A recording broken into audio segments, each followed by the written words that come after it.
Men, do you ever feel like you just can't get ahead? Like you're misunderstood? Like you have no one to talk to that truly hears you? And women, are you often frustrated, hurt, and saddened in your relationships with the men in your life?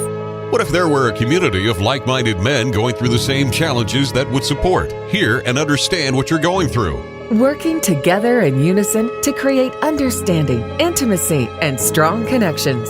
That's the Way of the Illuminated Warrior. Way of the Illuminated Warrior Talk Show is a forum of candid conversations for men and women about men. Being a man today is not always easy. Until now. All right, welcome to the Way of the Illuminated Warrior Talk Show. I'm your host, Waska, and I am excited to introduce you to my guest today, who brings so much to the table for all to share, experience, and learn from. So in this episode, I will be speaking with Marcela McBride about her experiences leading spiritual women's groups, shamanism, the Priestess Path, and much, much more. So you're going to be excited to hear these conversations, I am sure. And be sure to stay with us until the end of the show, because we're going to share a unique and empowering offering that we've been working on co-creating just for you. So without further ado, welcome to the show, Marcela. Thank you. Hello, everyone. Excited to be here for this conversation. So important. Yes, I am excited as well, because we're kind of new friends, and we've been really sharing our thoughts and our connections. And you work primarily with women. I work primarily with men. And it's really coming to light that there's just so much more that needs and can be done. And that's part of the offering we're going to be talking about later.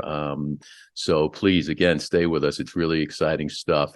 So let's just dive in and begin with, I'm curious to know, and I'm sure the audience is also, your own personal awakening into being a facilitator for other, and I'll say conscious women, because I think only conscious women are really attracted to the work that you're offering, because they're looking for, and correct me if I'm wrong, more of their own intimacy and authenticity. So let's begin like how you got on that path as a facilitator and your own awakening into that being. Yeah, I think it started very early on. I think for so many of us that come into the world knowing that we're here for something important, that there's something that's calling us forth into something big. Like there's a bigger purpose for our lives, that there's something that we're meant to uncover. And I felt that very early on. As a teenager, I didn't feel like I really fit in. I grew up in the very rural mountains of North Carolina. And even though I grew up in an intentional community off grid, and, our community dynamics were incredibly rich soil from which I birthed all my work out of, and also the shamanic path started with those roots. At the same time, outside of that community, it was incredibly rural and not much cultural diversity. And so I would read through National Geographics and see these amazing, beautiful native people, dark skin, painted in different paints and drumming around fires, and something stirred in me when I would see these images. And I later, come to end up walking the shamanic path, not knowing that all these little signs, signals, and clues growing up were part of what would become. And the people that I work with are the same way. And even though the past 7 years I've focused primarily working with women, initiating them onto the Priestess Path, which we can talk about, previous to that I had a wellness center and served whoever came. So men, women, and non-binary, everyone in between. So I will say that even though this priestess work has been very feminine, female, divine feminine focused, from that now, having taken a sabbatical, a whole other level of work is birthing now that we're in a new era. And that's where I think we come together is recognizing that we're beyond the gender conversation, that we're in a new space. And I think we'll talk today about this masculine feminine dynamic, this energies that live within all of us, regardless of the gender we're born into. And that's what's really exciting to me now. And so I'll just say, growing up in that way and becoming a teenager in my early 20s, entering into my first personal growth work and coming out of, complicated dynamics as a child, dealing with bipolar alcoholism and lots of trauma in my family. And I think for many of us, that again is like that rich soil from which we then can understand the suffering of the world. And those of us that are called to be of service to that suffering have had incredibly rich upbringings that have made us understand like the need is great. And I know that's what really brought us together. Yeah. So, yeah, that just took me down the path of studying everything, shamanism and ancient indigenous cultures and energy medicine and neurolinguistic programming, understanding how the brain works and how trauma affects our brain and our bodies and our creative sexual expression, and understanding how trauma affects our relationships and intimacy and opening our hearts, and how that's all wrapped into what is the divine and why are we here and what's the meaning of all this anyway. That just led me to 12 years ago birthing a business to be of service to this and incorporating everything that I've learned over 25 years of personal growth work and studying all these spiritual paths and personal growth and awakening. And that's what I've committed to ever since. Yeah, it's a beautiful, beautiful thing. Yes. I'm happy to be on this shared path with you. Yes. Yeah, and we were talking a little bit before we started recording, which you brought up, which is really important, because this show, as I was telling you, started off as candid conversations for men and women about men.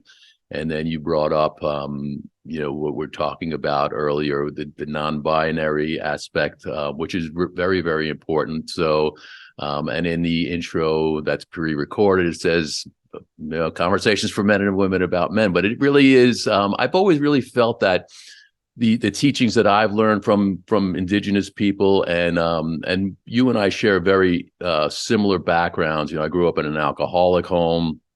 I felt very uncomfortable. I was very, very shy and introverted when I was younger.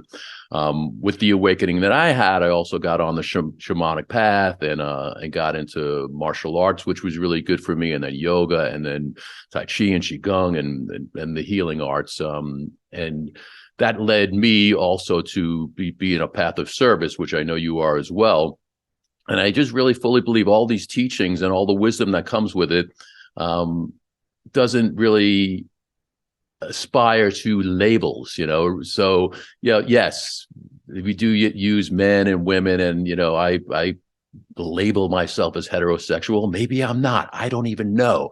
Which is like, it's not even a joke. It's like my youngest revealed to me that they're relate as non-binary, and they've changed their name, and I'm like, wow, this is like an opportunity for me to grow so much more, because I still am the parent and the father, but I'm learning so much from my kids that it just opens up for me. This is a very new world that I really feel that we best elevate ourselves from being open to all that exists. So the conversation. So I will just I'll just disclaim myself. So if I speak with the terms men and women, I mean everybody. I'm doing the best I can. Yes, we are. Yeah, and that's one thing that came through our recent conversation too. I think just to share with the audience is, we're in such a new space in our evolution on the planet. Everything is changing, and the way we do business and relationships and money and sex and all these dynamics in our life path, and the experience of the pandemic just shook the foundation of everything for everyone. And it's like a great equalizer in a way. We all recognize, I think, deep within us, even if it's not a conscious thought, for many if it's a conscious thought, we are all connected. And this is something that anybody could have gotten, beyond borders and gates and I have the image of the tall wall with the spiral of barbed wire on top, that like it leaps past all of those boundaries and borders and genders and non-genders and ethnicities. And so it's like a great equalizer in that way. And it woke people up. And a lot of shadow was also revealed. So we were already in this great evolution the past couple decades, especially where our human evolution is just speeding up, and our availability to support and understanding ourselves and navigating this great change is also extraordinary. And now we have this online dynamic to work with and connect with people around the world. Yeah. Again, thanks to the pandemic, it forced us into looking at connection differently. And now, as the world's opening back up, we're still dealing with COVID anyway. However, it's changed so much, and we're now finding our new way, and we're getting back together in person, and it's just an example of the new way that's being birthed. And so the non-binary movement, as I call it, because it really is a movement of a new way of understanding humanity. It's forcing us to look at things differently, and all the language we've always used and the box we've put ourselves in and others. And a really cool piece about that could be surprising to some, and others are like, that makes complete sense to me, is some of the beings that I work with live in other dimensions. Of course, the shamanic path is all about multi-dimensionality, and some of them are very star connected. And one of the strong messages that comes through them is unity consciousness. And what does that really mean if we're all really connected of the one source of all creation? And so what's fascinating about what they say about the non-binary expression is, one of the star nations that I connect with was that we're both and.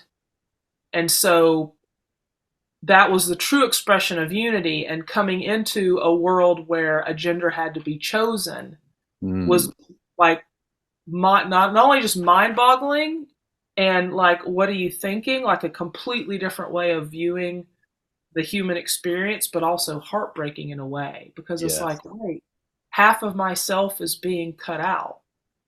So it's just an interesting aspect of what's happening in this star connection piece and what some of the message they're sharing. So, yeah.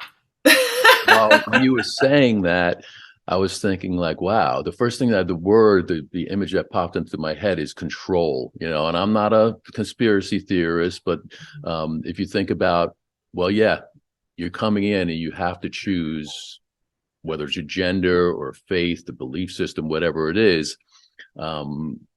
That's pretty heavy duty, and relating it to like the shamanistic way of thinking, whatever indigenous peoples that we're speaking about, in my experience, I've had a lot of background with Native American and South American shamans and indigenous people, and it's very, very similar in the belief system, being that we are all one, we are all created as one.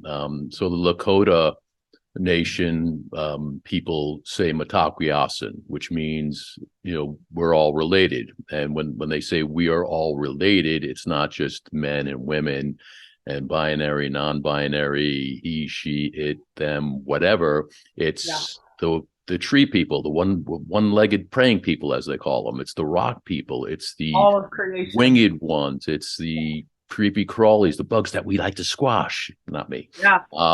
It's everything. It's everything in existence. And when we look at it that way, then we don't have this division of being, of like you and me and us and them. And it's a beautiful way. And it's not just the Lakota, it's the Kiero shaman that I've learned that from. And every indigenous culture, the traditionalists at least, really follow that belief system. The honor, you wake up and you honor the rising sun, the east, and you move through the four directions, and then Mother Earth and Father Sky, and the heart within it, each of us.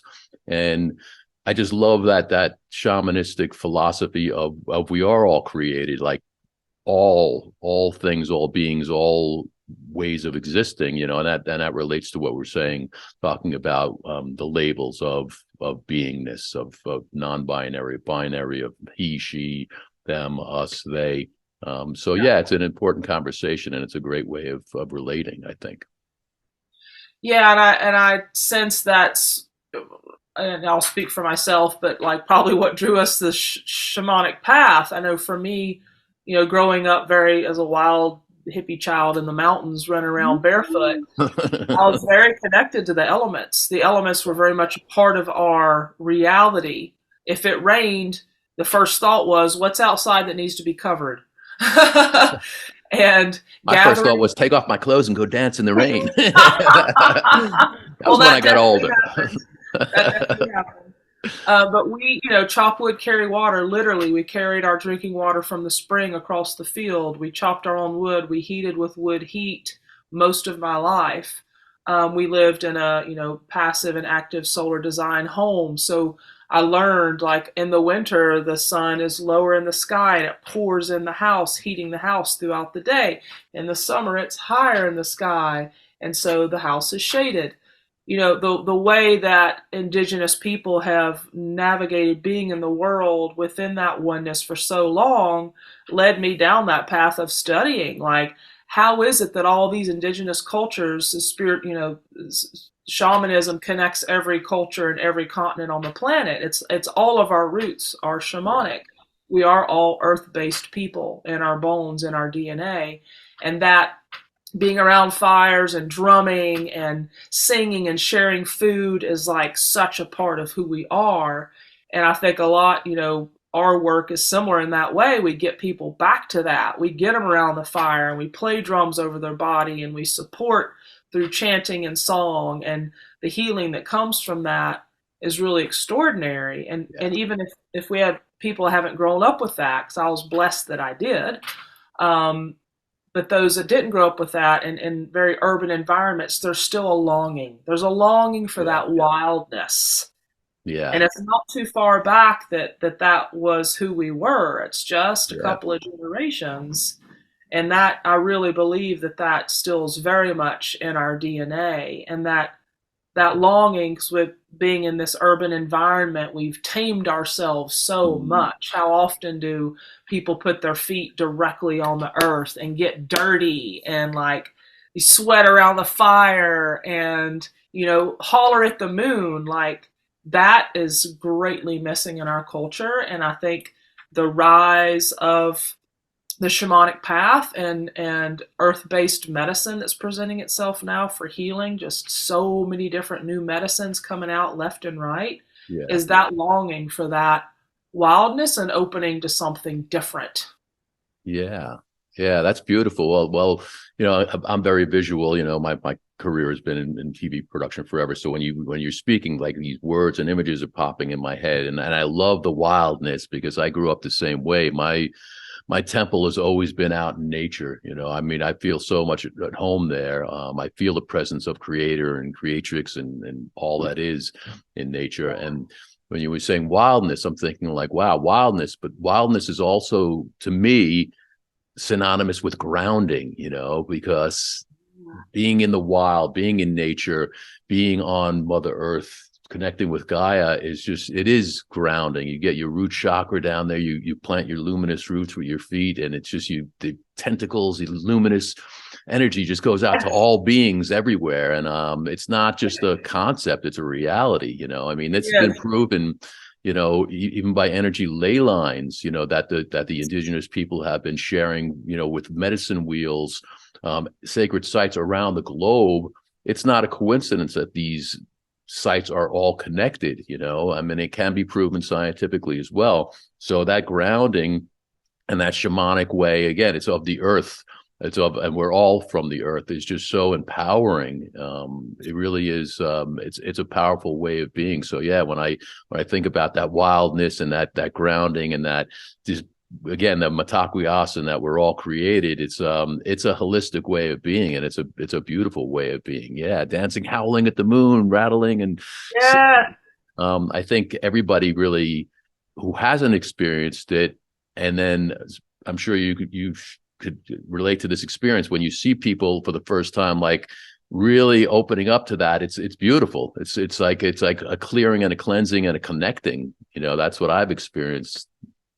It is absolutely, and and I've led retreats, off and on all of these 12 years, tons of retreats now. I can't even count the number, and getting women out of the urban environment, and in earth, connecting with the earth, and I would bring them up to my home property, and I was very blessed to be able to do that because it's an extraordinary place, and getting them in the water and doing their own cleansing rituals. And we have a beautiful waterfall that has a natural slide you can go down and do a pool, and it's cold mountain water, and it's about a declaration of what am I cleansing and releasing, and then what am I calling in next. That's always the path of the flow of the work, is identifying what's not working in our lives, what are our belief systems that have anchored us into a way of being in the world. We're repeating these set patterns, and we know they're not working anymore. And so what do we do instead?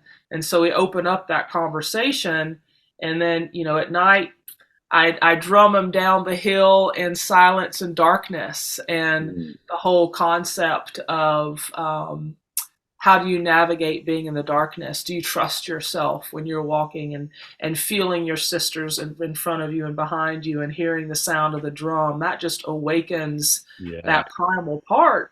Then gathering around the fire and dancing, and we really do howl at the moon, whatever phase of moon she's in. It might be a dark moon or a bright moon. But after those weekend experiences, they are viscerally changed. And I'm sure you've had that experience with men as well.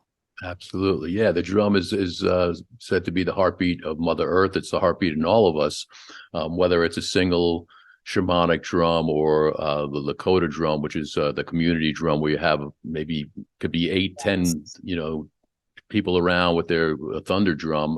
It just totally connects all of us.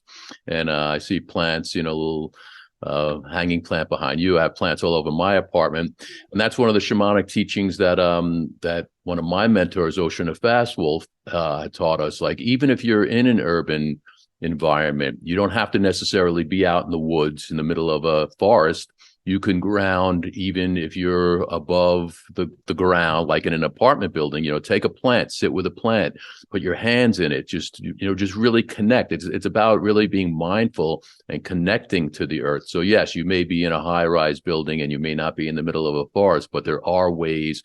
We were talking before, we have our earth crystals and plants and ways of grounding. And Oshana would always say, don't take it from me. I could teach you these things. I could tell you about my experiences, but try it, feel it, take it into yourself. So there's a lot of wisdom to that, just really, it's the experiences. Yeah. And the other image that came to me when I was saying the wildness, and then you said the grounding that's so important, is, and I think that's really the core of my teaching, is how do we ground into ourselves, our capital S selves, and what do we believe about who we are in the world around us and the divine source of creation, and how can we cultivate a spiritual practice that works with us? Because even though I very much walk the shamanic priestess path, I'm non-denominational. I really take all belief systems into account. They're all important and necessary.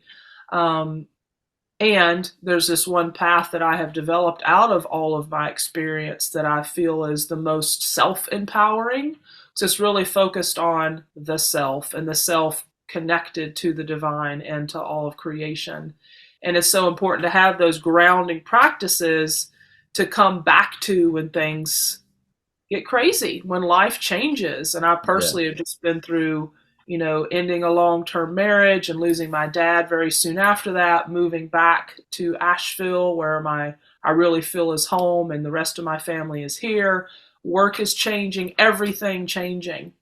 And my foundation has radically shifted. And from that, I go back to those same core practices that I teach, that I've learned, that keep me anchored into myself in the midst of all of this chaos. And that feels so core for the world that we live in now, that I think we also agree on, and why our work's so important and people are so drawn to it, is we live in just a high stress society that's workaholic and codependent and addiction ridden. And like we have these realities of what we have to navigate regularly. And even if we've done our own healing work, we've got family members that are still struggling in deep ways that might not be on the same path. And so, how do we love them exactly where they are, not try to change them, and still be the light by being it, by anchoring solid into who we are? And so, these ancient practices just keep coming back to over and over and over again to remind us who we are, because change is inevitable and it can feel crazy and out of control and like we're losing ourselves. And in a way we are, because in order to change, the old self has to die. Yeah. So you have to lose your mind to come to your senses sometimes, right? It's true. Yeah, absolutely. Yeah, it's true. Those are some really good points. Absolutely. Yeah, I think about that. Just all the teachings that I've had, and when I was young, I was really very introverted. I had my place in the alcoholic family. I was the quiet good one. My sister was the rebel, and she just did whatever she wanted to do, and my role was just to keep things smoothed out, and I did that for a very long time. So the quiet little Perry Wayne Finkelstein was kept very, very small, squashed down. And when I started on my own path of what I'll call self-mastery and feeling more empowered and feeling worthy, because I didn't feel worthy when I was young. I didn't want to be seen. I just wanted to be hidden in the corner. And when I found my own voice and I started initiating healthy boundaries within my family and within my life, and not worrying so much about what people thought of me or how they saw me, and just really just living my truth. And these ways came over a long period of time through teachings that I learned from shamanism and indigenous cultures, really mostly from those connections that I have with my mentors. And that's why I'm so excited to share what I've learned. I feel like, I'm sure you agree with this, if not, tell me, that part of our mission and vision is to be of service, because we have gotten these gifts and they've helped us so much for our own personal mastery and becoming and living in this way and living in an intentional way that it's almost impossible not to give back, not to be in service, and not to share these ways with others. And not everybody is open to them. Not everybody understands them, and that's okay.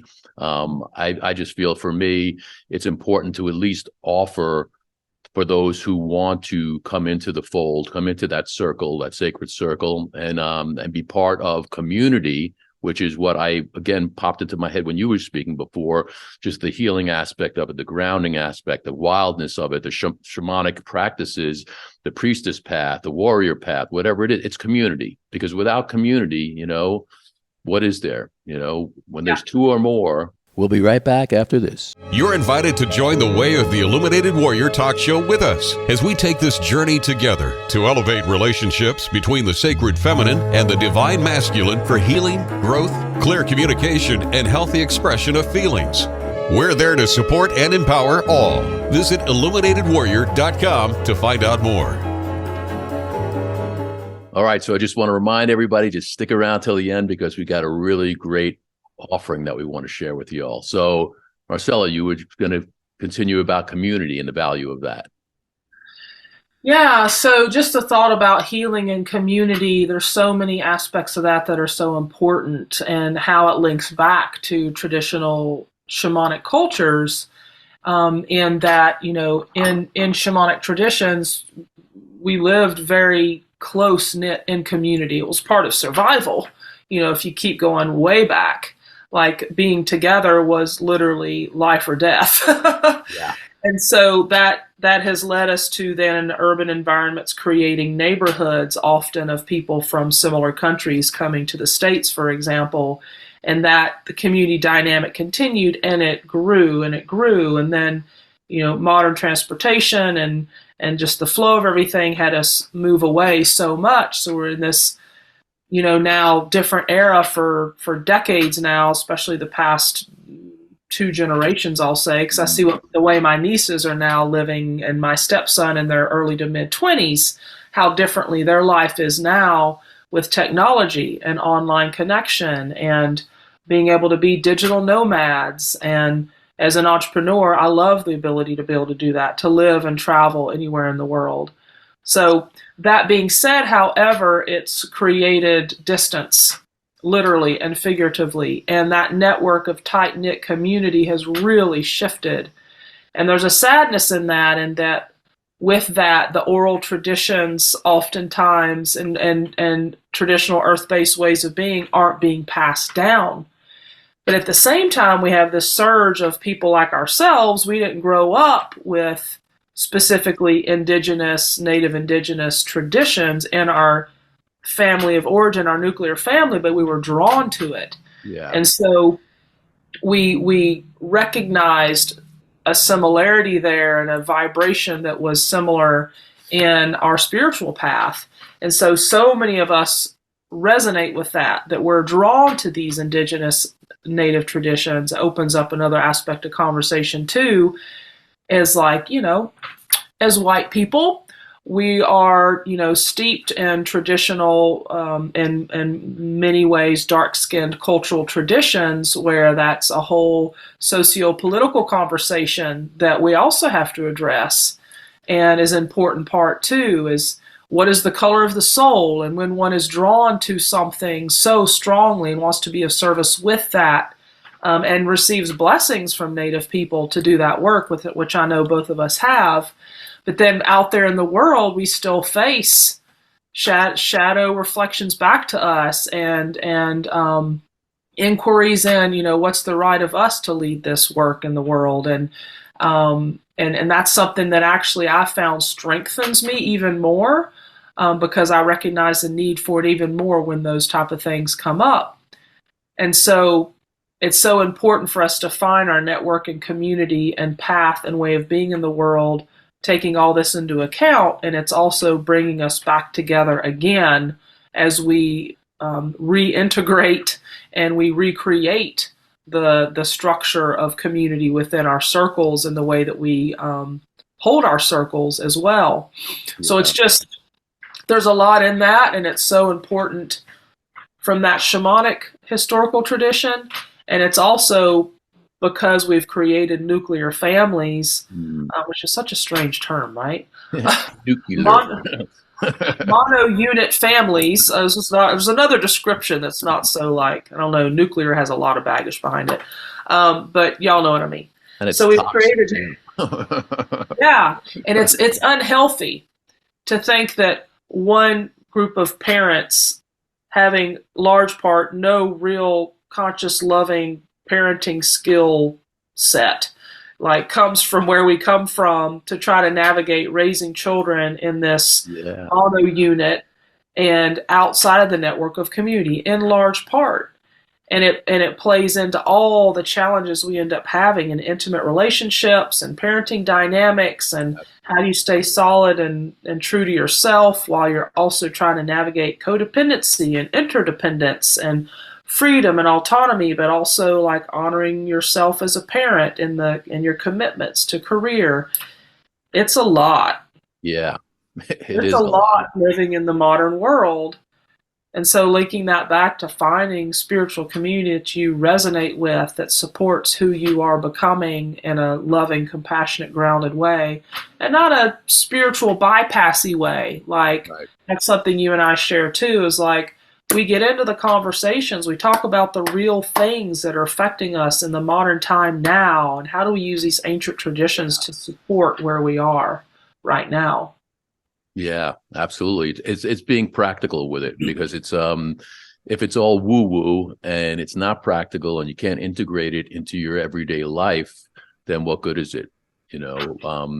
I've also been on and led many retreats, and I warn the bros. I'm like, because inevitably the same thing happens every time. This may happen with the women also. When they open up their hearts, they're emoting, they're feeling, maybe sometimes for the first time in a very long time, and they get in touch with so much about themselves, so much about the environment, so much about their brothers, and they're like, they don't know what to do with that sometimes. And that's where a lot of this work comes in, helping guide them through that. And I always remind them, I'm like, listen, yes, this has been a beautiful few days, weekend, week, whatever it is.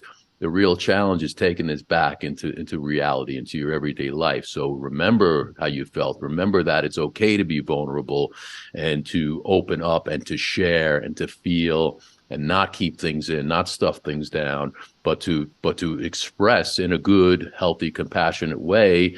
And it's a great avenue to move through the world. And that's where the real gold is taking that into your everyday life, because it's easy. They say, let's go see the shaman on top of the mountain. Well, the shaman on top of the mountain has got it pretty easy, man. He's hanging out on top of the mountain. People are bringing him food. He's being fanned. And I mean, that's easy.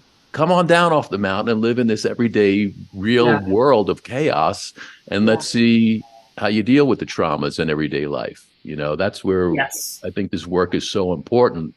Yes. So, and I just wanted to touch upon one other point that you made, because I've felt the same way. Like, who am I to teach these indigenous ways? Because I've been initiated into many different aspects. I'm what's called a pipe carrier. I've made with a loving care and tutelage of Sunny Three Mountains. I made a pipe in the Lakota tradition, and I carry that and I smoke it for the people. I could go on the different initiations. Point being is that who I consider wisdom keepers and sacred keepers of life, who are sharing and being in service, have said, hey, listen, this is part of our prophecies. This is what we need. It has to be the Oyate, the all nations that are bringing these healing ways. So you are given permission, if that's what you need to hear, nice Jewish white boy. That's what we're giving you permission and blessing. Like, do it in the traditional way, do it in the way that you were taught, and always stay humble, be reverent, and remember you're in service, to God, Goddess, Creator, Mother Earth, and the people you're serving. And that's I do the best I can with that, and I feel like, okay, yes, I am worthy if I follow those guidelines and rules. Yeah, and it's actually really important part too that we're also in a new era. As spiritual teachers and guides, and those that are awakening to those gifts within themselves. If you're listening to this and you haven't maybe stepped fully into your gifts, and you're feeling that calling, and you don't know where to start, or you're questioning, you're facing those conversations within yourself. Who am I? Am I worthy? I'm just one person. What I would say to that is that you are. And if the calling is there and it's true in your heart and it's coming from a pure place, beyond ego. I mean, ego is a part of all of it. And that's something that we, on my path, we welcome in all aspects of the human experience. This is not bypassing the belief, somehow there's a belief that the ego is bad or wrong. No, it's absolutely a part of who we are, and welcoming all the parts is the path in my perspective. And so there's some spiritual traditions that are about like really ascending beyond the ego, getting only just living in the soul self. And I feel like we're in a different era now. And for those that they're called to that, that's great if that's the path for them. Ours being very ego or very earth-based is weaving in the perspective of the ego. So I want to say that in relation to, because the wounded conversation that comes from our societal programming is very much a part of what we have to face when we step into facilitation. And those that I know are walking a true, powerful path and walking the red road of the Native, to use the Native American traditions, because I have a lot of experience in those as well, specifically Lakota as well, here in the Asheville Mountains years ago. And when we're walking that true path, to me, part of the piece that was missing that I've incorporated that's so important is the personal growth aspect of that, facing ourselves. And so we may have natural gifts and skills of intuition or psychic ability or mediumship or however it comes, and especially being called to the shamanic path, understanding our multidimensional nature and being able to dance between those realms to connect our clients with energies and beings in other dimensions that could help and support healing, really the foundation of a shaman. that when we're called to cultivate those gifts and skills, it's important to pay attention. And the people that I work with recognize very early on as a small child that they were different, that they saw the world differently. They felt things others didn't feel. They could sense and be in tune to the people around them, being empathic, highly sensitive. And I would say, one of the explorations I've made for years, and coming from mental illness in my family, specifically my father and brother, both have suffered with bipolar manic depression, is could it be that actually all mental illnesses are individuals with high sensitivity that have just never been trained to understand their gifts and skills, and from that ancient shamanic tradition would be seen as the shaman of the tribe? Absolutely. Because of that high sensitivity. Yeah. And so that's another piece that's very personal to me, and especially losing my father a year ago now.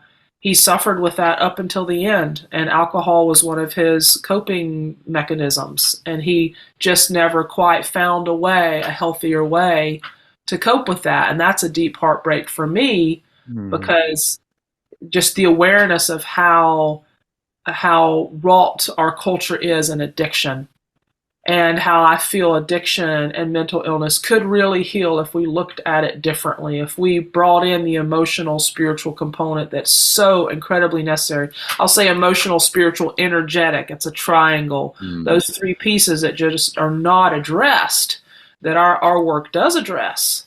And I think it comes from that shared personal experience and passion. Yeah, I agree. Absolutely. Growing up, you never heard of autism, just to relate it to what you're saying. And it's the same with a lot of these, quote,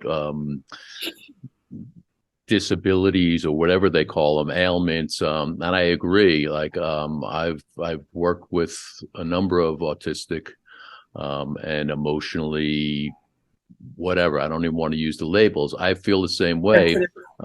Sensitive beings.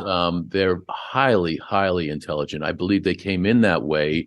And also one of the medical aspect of it is, which I don't know if it's necessarily true or not, there's also been a lot more toxins introduced into the diet. If mom's not drinking organic milk and she's getting all the hormones and steroids and everything that went into the cow, there's that aspect as well. But that being said, I still believe that they're coming in, these new brilliant kids, they're coming in as labeled autistic.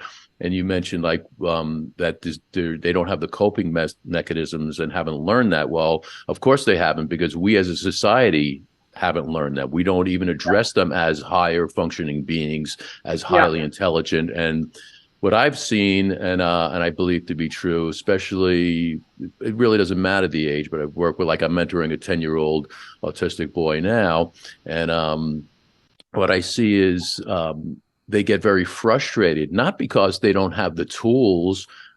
I look at it as maybe we don't have the tools. We don't understand their language. They're speaking a different language, and they're frustrated because they're saying something, however they're saying it, whether it's physically, emotionally, or verbally, we're not getting it. So, of course, it's frustrating. So I think, again, another word that popped in when you were speaking is holistic way of being. Like, we holistically need to integrate whatever tools, whether we want to call them shamanic, from our religious upbringing, our spiritual upbringing, our connections to whatever it is. We need to, really, I feel, be holistic in the way we communicate and support each other, whatever the quote unquote label is, with whatever tools that we have. And that's important in the work I know we both do, as well as something else that came up, and you've mentioned it a few times, the shadow work, which I know we both do with our respective groups. That shadow work, looking into our own dark sides, and the perception very often is just like with the word ego, it's necessary, it's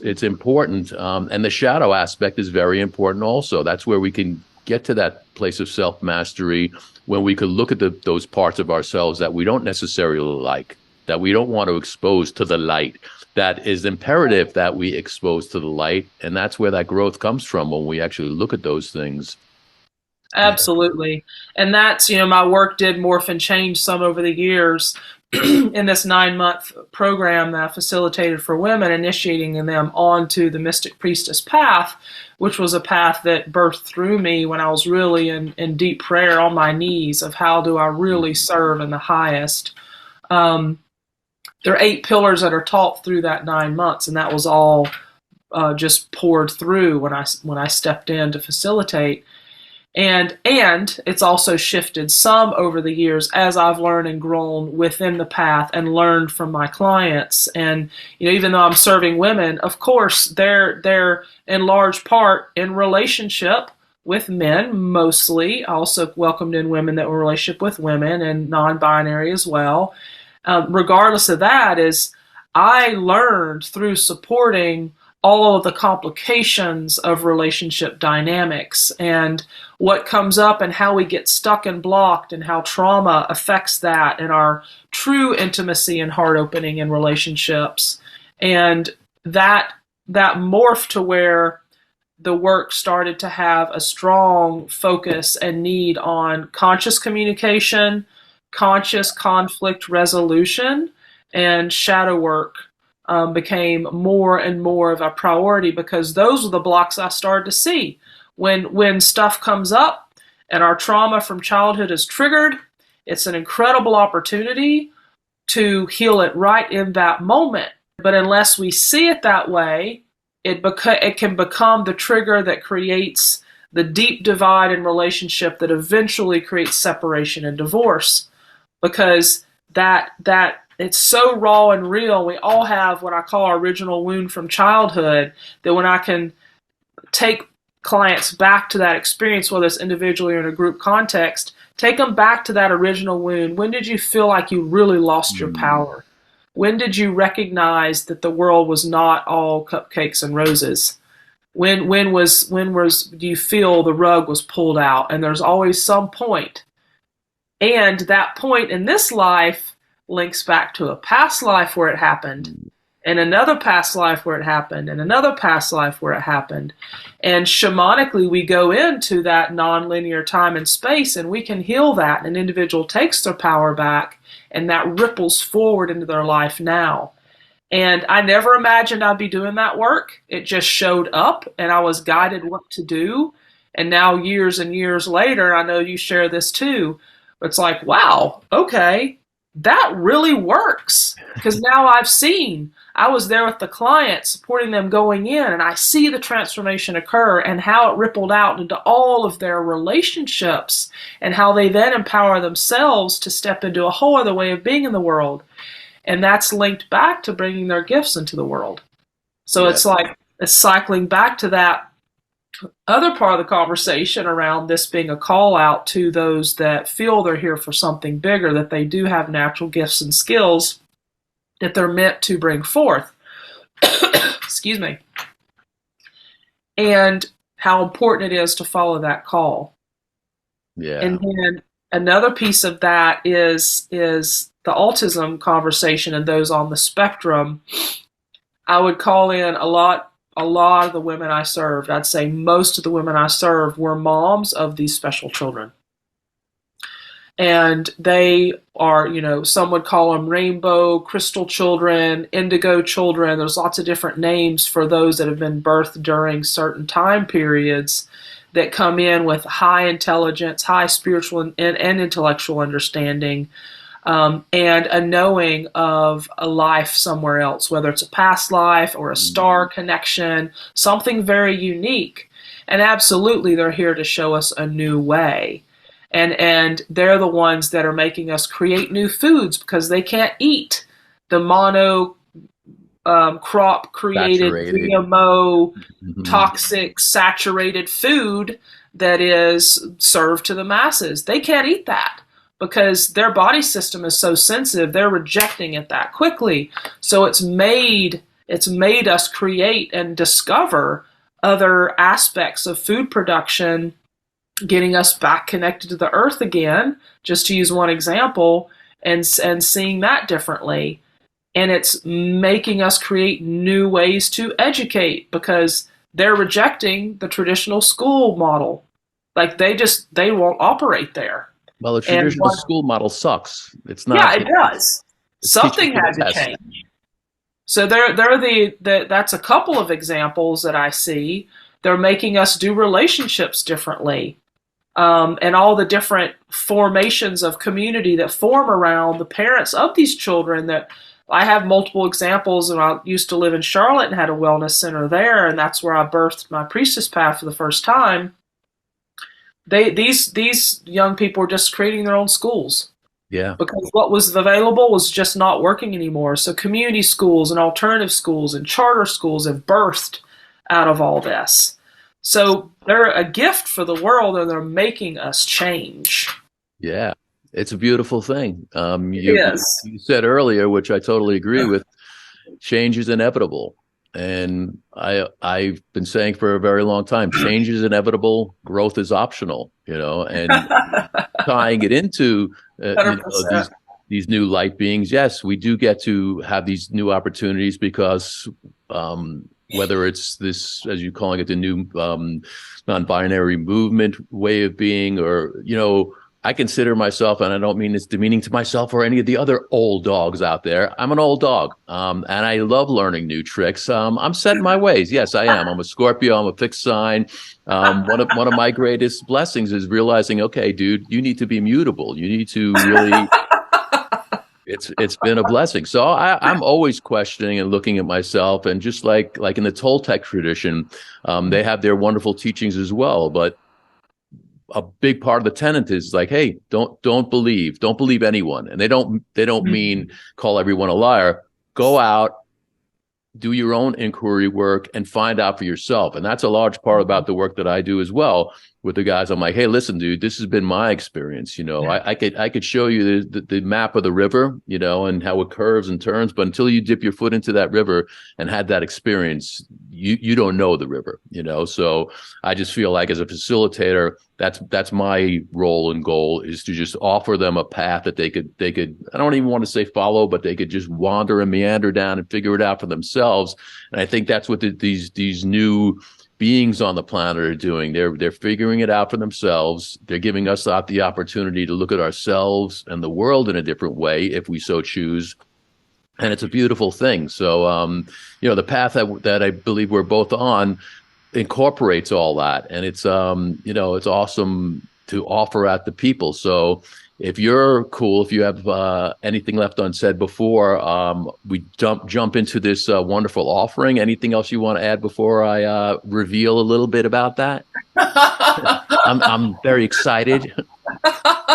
I mean, what else could we say? We could talk all day long. So. And tomorrow and the next day. Well, that's a testament to how important and how impassioned we are about this work, because, we both do this to be in service and to share these gifts. And we've talked about this before. We've both dedicated so much of our lives and time and countless amounts of money to be initiated, to learn these ways, to bring them out there and to share them. And we've been given permission to do so. So, so this, like, I'll call it like a symbiotic consciousness that came between the two of us, that, yes, you've been primarily doing the women's work. I've been primarily doing the men's work. And it just like feels like meshing for this whole culmination of the conversation, that we bring something forth, which we've been working on, discussing, to bring something out in the near future for you all in the Asheville area, and maybe even online, which is focused on like conscious and compassionate conversations for both men, women, and for everyone, and, again, we're working on this to bring it out to you soon. But just to give you an idea, just a few of the topics that we're going to be offering, practical, not just woo-woo, maybe check this out, but practical techniques for building harmonious, loving, and lasting relationships. And again, this work, I'll speak for both of us, if that's okay. We've had love, we've had trauma, we've had heartache. We're coming from places of experience that we're going to share this knowledge and this wisdom and these ways of being. So practical techniques for building these harmonious relationships. As you said before, Marcela, money, finances, prosperity, which we all really, I think, have some kind of relationship with money that could use a little tweaking, I'll say. And it's just walking your path and living your dream in a chaotic world. So those are a few of the topics. And of course, sex. We can't leave out sex. We'll be talking about sex as well. So what would you like to add to that, my friend? Yeah, I think just the underlying thread is recognizing that there aren't a lot of places that I've experienced hardly at all in all my years of doing this work where there is a place we can come together in community to have very candid, honest, intimate dialogue about the challenges that arise in all relationships. And we're not just talking romantic partnerships. This is all relationships. Any type of, whether it's work-related, close friends, what does intimacy really mean? How can we navigate the world in an interdependent way? Meaning, we've got codependence and independence, and what does interdependence look like? So we're not a lone wolf trying to do it all on our own and figure it all out by ourselves. That's not healthy either. And not operating from the codependence of like, if you're not okay, I'm not okay. But how do we stand as sovereign beings in the world and in our, true unity consciousness in the way that you are so as I am, and not as that codependent piece? We're just in this new conversation. So we're just going to open this space in a safe, sacred space. So we use our tools and our skill set to call in and create sacred space for a very honest, open dialogue of all the ways we get stuck in relationship. Oh, I love it. Yeah. Hopefully you all love it as well, because it's going to be powerful. It's bringing together like the sacred feminine, divine masculine, and all that goes along with that. So we invite you to keep tuned in. So the show notes and as well below is our contact information. I invite you to reach out to either one of us. We'll be sharing more information on this soon. Connect with us through websites, email, social media, and yeah, I think it's going to be a really beautiful thing. I really feel like this is a great new offering that really brings everything we're talking about back into the fold, helps to mend that sacred hoop that we all need. Yeah. Absolutely. Yeah, it's really time to come together and it's something that we spoke about with this first idea. Is it's important for men to do men's work. It's important that women do women's work and the non-binary and how they identify one way or the other. And I'm sure new ways of expressing and supporting are going to be birthed out of that movement. And that's an important piece. And it's important to come together. There's a deep rift between the genders that has been created for so long because these dialogues and honest, open-hearted, intimate dialogues aren't happening.